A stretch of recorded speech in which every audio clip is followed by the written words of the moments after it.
Hello, I'm State Representative Kevin Cameron.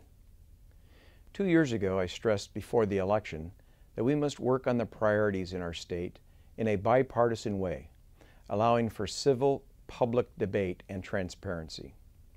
At the time, no one predicted that the Oregon House would be tied 30-30, creating the perfect situation to show Oregonians we could work together. I was chosen by my colleagues to help lead in this bipartisan process. We passed many important bipartisan pieces of legislation. First, we passed a bipartisan education budget in April. Not since 1995 was that accomplished. We passed bipartisan redistricting plans for state offices as well as congressional districts, unheard of in recent history. We passed bipartisan education reforms that will help us foster higher outcomes for our precious students. We passed a bipartisan budget without increasing taxes and fees while holding back record reserves to make sure that the budget would remain balanced. We passed bipartisan health care transformation to utilize the tax dollars in the health care system in a more effective and efficient manner. And finally, we passed bipartisan foreclosure procedures to help those struggling in today's housing market. These are good examples of how we worked together as Republicans and Democrats to serve our citizens, bucking the national trend of gridlock. But there is much more we need to accomplish.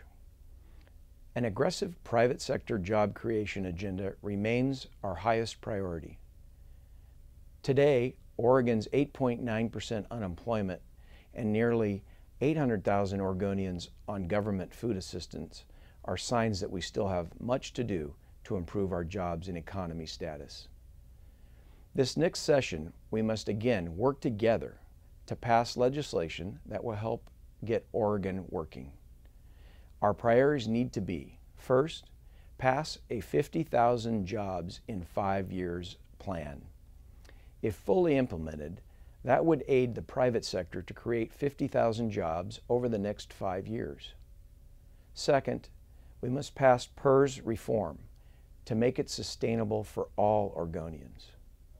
And finally, we must balance our budget again without increasing taxes and keeping a focus on the importance of reserve accounts.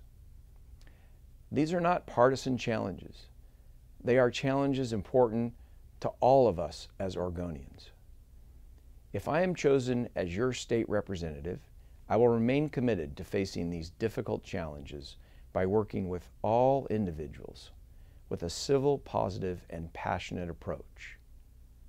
I want to thank you for your service to the community, and I look forward to serving with you to help move our state forward.